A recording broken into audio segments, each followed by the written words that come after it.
स्वागत है आपका वाईपी एजुकेशन ट्रिक चैनल पर।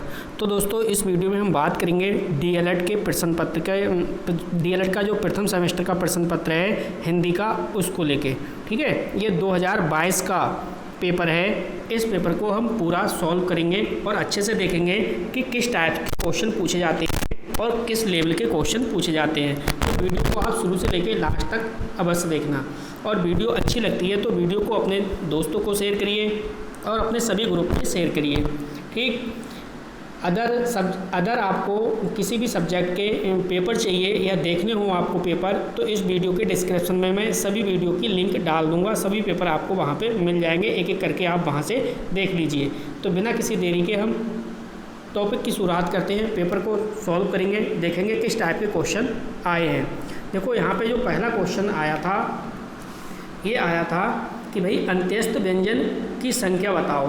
तो अंत्यस्थ व्यंजन कौन से होते हैं आपको बता दें, जैसे या, रा, ला और बा, ये सब क्या है, ये अंत्यस्थ व्यंजन है। तो इसमें हम जाएंगे 4 वाला ऑप्शन सही है, क्योंकि अंत्यस्थ व्यंजन जो होते हैं वो ये 4 हैं। ठीक है, तो पहला वाला ऑप्शन यहाँ पे सही हो जाएगा। अब देखते हैं दूसरे क्वेश्चन की ओर बढ़ते हैं। दूसरा क्वेश्चन क्या आया था,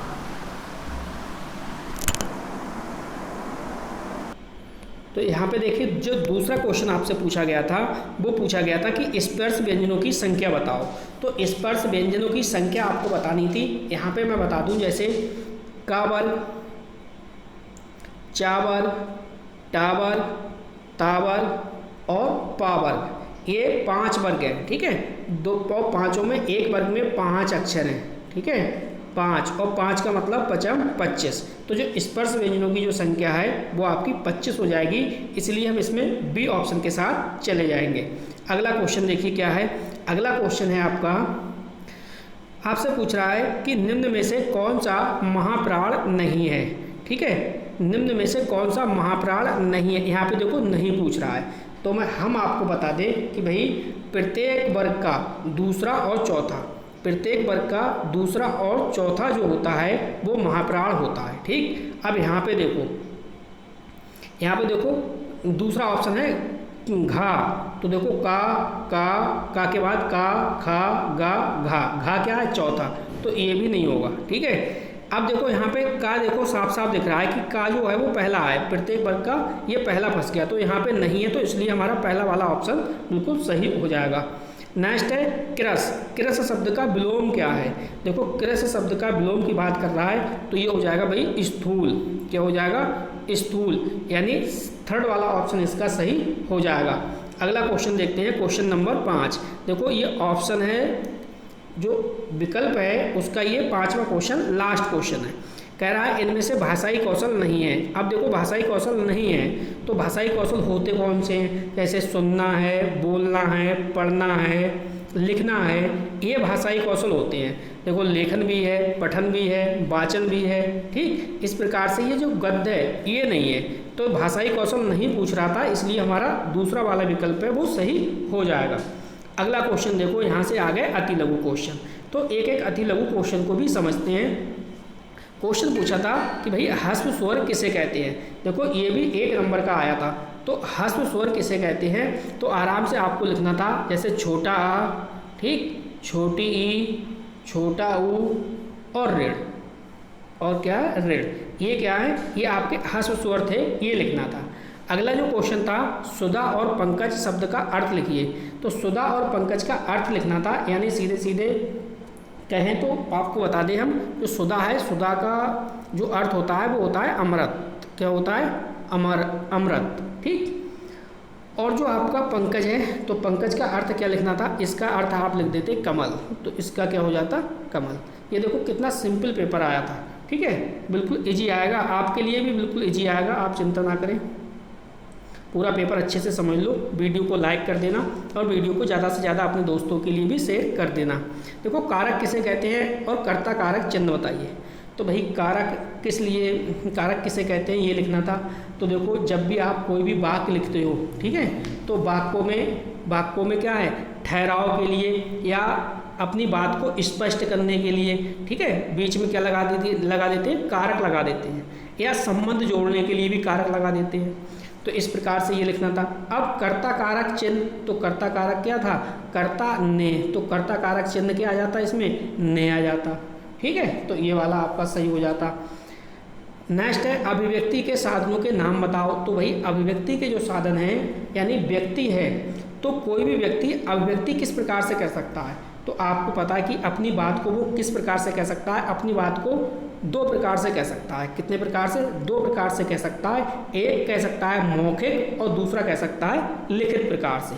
ठीक है, तो अभिव्यक्ति के साधन जो थे वो मौखिक और लिखित इसमें लिखना था। अगला जो क्वेश्चन आपका है 10वां, विराम चिन्ह का आशय। तो विराम चिन्ह का आशय अभी समझाया गया था, वही आपको यहाँ पे भी लिख देना था। ठीक है,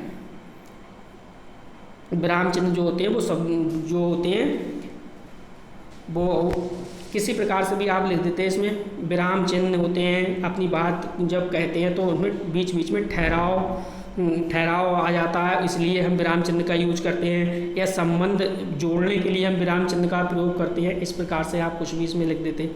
नेक्स्ट है मॉन्टेसरी विधि का उपयोग कब किया जाता है। तो जो मॉन्टेसरी विधि का उपयोग है इसमें बता दें हम, देखो जब छोटा बच्चा होता है ना, लगभग 3 से 6 वर्ष के बीच में, ठीक है, तो 3 से 6 वर्ष के बीच में जो पद्धति अपनाई जाती है बच्चे पर, वही मॉन्टेसरी पद्धति है। ठीक, 3 से 6 वर्ष के बीच में बालक होता है तब इस मॉन्टेसरी विधि का उपयोग किया जाता है। अगला देखो जो क्वेश्चन पूछा गया था, ये आपका लास्ट क्वेश्चन था अति लघु क्वेश्चन का। अब देखो लघु उत्तरीय क्वेश्चन, तो लघु उत्तरीय क्वेश्चन को हम एक एक करके समझेंगे। यहाँ पे कह रहा है देखो सिरोरेखा किसे कहते हैं और उदाहरण देते हुए समझाइए। तो भाई सिरोरेखा क्या है, देखो जब हम कोई भी बड़ है, किसी भी बड़ को लिखते हैं तो बड़ को लिखने के लिए जो ऊपर लगाया जाता है उसे सिरोरेखा कहते हैं। अगर जैसे मैं कहूँ का है, ठीक है, या मैं कहूँ गा है, अब मान लो इसके ऊपर जो ये लग गए, का के ऊपर ये लग गया, तो ये जो है ना ये सिरोरेखा है, इसी को हम क्या बोल रहे हैं, सिरोरेखा बोल रहे हैं। ठीक है, उदाहरण देके आपको समझाना था, कितना सरल था। अगला जो क्वेश्चन है आपका, अगला क्वेश्चन पेपर में पूछा गया था लेखन शिक्षण के महत्व को स्पष्ट कीजिए। तो लेखन शिक्षण के महत्व को आपको किस प्रकार से समझाना था। देखो लेखन से क्या होता है भाई, लेखन अगर आप लेखन करोगे तो लेखन शिक्षण में क्या होगी, लेखन में क्या होगी, वृद्धि होगी और अक्षर विन्यास की भी शिक्षा इसमें मिलेगी हैं। और लिखोगे तो क्या होगा, छात्र विराम चिन्हों का भी उपयोग करना अच्छे से सीख जाएगा और बोध शक्ति का भी अच्छे से विकास हो जाएगा। ठीक है, और स्पष्टता भी आएगी, सुंदरता भी आएगी। अगला क्वेश्चन है 14वां, सूत्र लेख का अर्थ और महत्व बताइए। तो भाई सूत्र लेख क्या है, देखो सूत्र लेख का मतलब होता है, अर्थ होता है जैसे सुनकर लिखना। ठीक है, सुनकर लिखना ये होता है इसका। नेक्स्ट है ऊष्म। तो ऊष्म व्यंजन क्या होता है, देखो ऊष्म का मतलब होता है गर्म। ठीक है, ऊष्म का क्या मतलब होता है, गर्म होता है। इसके बाद पूछा था ऊष्म व्यंजन किससे कहते हैं, उनके नाम लिखिए। तो ऊष्म में पहले आपको ऊष्म व्यंजन बता देते हैं कौन कौन से होते हैं। तो ऊष्म व्यंजन होते हैं जैसे तालब है, तालब वाला ये सा होता है ऊष्म। ठीक है, और मूर्धन्य वाला सा होता है ये मूर्धन्य। देखो डीएलएड के 4th सेमेस्टर में ये वाला आया था मूर्धन्य करके, लेकिन ये बच्चों ने गलत कर दिया। ठीक है, आप ध्यान से रखना, ये मूर्धन्य वाला सा है और ये तालब वाला सा है। इसके बाद एक ये है सा और इसके बाद हा। ठीक, तो ये आते हैं आपके स्पर्श व्यंजन के अंतर्गत। अब देखो यहाँ पे जो अगला क्वेश्चन आया था ये भी सरल है। ये कह रहा है देवनागरी लिपि की विशेषताएं। तो भैया देखो अभी तक आपने डीएलएड में कुछ भी नहीं पढ़ा है, लेकिन देवनागरी लिपि आराम से याद कर लीजिए, ये क्वेश्चन हर बार बनता है। ठीक है, ये इम्पोर्टेंट क्वेश्चन है। तो ये तो रटने वाला क्वेश्चन है, आपको याद करने वाला क्वेश्चन है, कोई भी 4-5 विशेषताएँ लिखनी है। अगला क्वेश्चन है क्वेश्चन नंबर 17, विलोम शब्द, विलोम, तुकांत और समानार्थी। अब देखो विलोम क्या होते हैं, विलोम हम उसे कहते हैं जो उल्टा अर्थ प्रकट करते हैं, उन्हें हम विलोम शब्द कहते हैं। अगर मैं एग्जाम्पल की बात करूं तो एग्जाम्पल है आपका, एक है अच्छा और अच्छे के साथ साथ आप लिख सकते हो इसमें बुरा। ठीक है, ये क्या है, विपरीत अर्थ दे रहे हैं यानी उल्टा होता है। इसी प्रकार से अगला जो इसमें था वो था बेटा तुकांत। क्या कह रहा था, तुकांत। तो तुकांत वाले शब्द कौन से होते हैं, ये होते हैं तुक वाले शब्द। कौन से वाले, तुक वाले शब्द। जैसे मैं आपसे कह दूं हाल या माल, हाल या माल। देखो हाल में ला और माल में ला। तो तो ये तुकांत वाले जो शब्द होते हैं, ठीक है। अगला है समानार्थी शब्द। तो भाई समानार्थी शब्द कौन से होते हैं, हम आपको ये भी बता दें। तो जो समानार्थी जो शब्द है ना, ये शब्द होते हैं समान अर्थ वाले प्रकट करते हैं, जो समान अर्थ प्रकट करते हैं। जैसे अगर मैं आपसे कहूँ कि पंकज, अगर मैं आपसे लिख दूँ पंकज, तो पंकज का क्या अर्थ है, जैसे कमल हो जाएगा, पंकज का क्या है, कमल हो जाएगा। और क्या हो जाएगा आपका, नीरज हो जाएगा आपका, नीरज, ठीक है। तो इस प्रकार से जितने भी पर्यायवाची शब्द होते हैं, इसी को हम, हाँ, इसी को समानार्थी जो शब्द होते हैं, इसी को पर्यायवाची शब्द भी बोलते हैं। तो ये जितने भी पर्यायवाची शब्द होते हैं, समानार्थी होते हैं, समान अर्थ प्रकट करते हैं, ठीक है। तो इस प्रकार से ये आपका हो गया। अगला जो क्वेश्चन आया था, ये देखो क्वेश्चन इंपॉर्टेंट है, इस बार भी आप अच्छे से याद कर लीजिए। ये क्वेश्चन भी पेपर में बहुत बनता है। देखो, अनुस्वार एवं अनुनासिक ध्वनियों में क्या अंतर है, उदाहरण सहित स्पष्ट कीजिए, ठीक है। तो इसको हम क्लियर करते हैं। देखो, अनुस्वार, तो अनुस्वार क्या है ना कि अनुस्वार के उच्चारण में वायु नाक से निकलती है, ये बात आपको ध्यान रखनी है।